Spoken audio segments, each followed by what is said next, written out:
లెక్కించలేని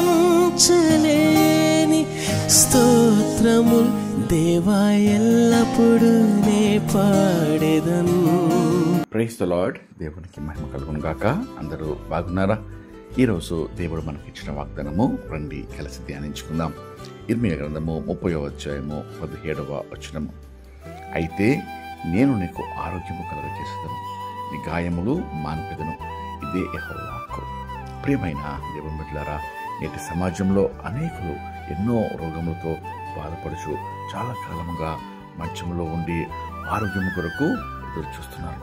ఎన్ని మందులు వాడినా, ఎన్ని హాస్పిటల్స్ తిరిగినా గాయములు మానక నిరాశతో ఎంతో కృంగిపోతూ బాధపడుతున్నారు.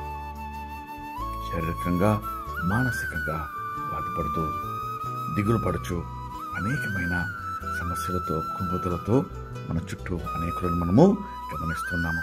అయితే ప్రియ దేవుని బిడ్డలారా, ఈ దినమందు ప్రియమైన పరలోకపు తండ్రి నీకిచ్చే వాగ్దానము, అనారోగ్యంతో మానసికంగా శారీరకంగా గాయములతో కుంగిపోతున్నావా, బాధపడుచున్నావా?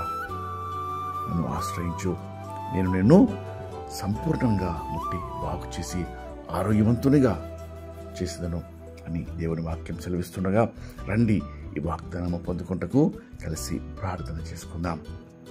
ప్రార్థన. మహాపరిశుద్ధమైన మా ప్రియమైన పరలోకపు తండ్రి, మీరు ఇచ్చిన శ్రేష్టమైన వాగ్దానంకై మీకెంతో స్తోత్రం చెల్లిస్తున్నాం ప్రభా.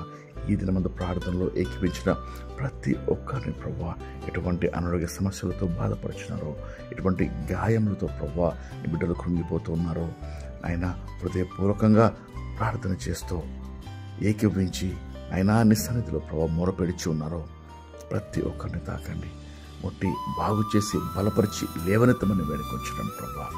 యెహోవా రాఫా, స్వస్థపరిచి యెహోవాను నేనే సెలవిస్తుండగా మీరు పొందిన దెబ్బల చేత గాయముల చేత నీ బిడ్డలను ప్రభా సంపూర్ణ ఆరోగ్యవంతులుగా చేసి ప్రతి గాయము ముట్టి స్వస్థపరచమని వేడుకొంచు.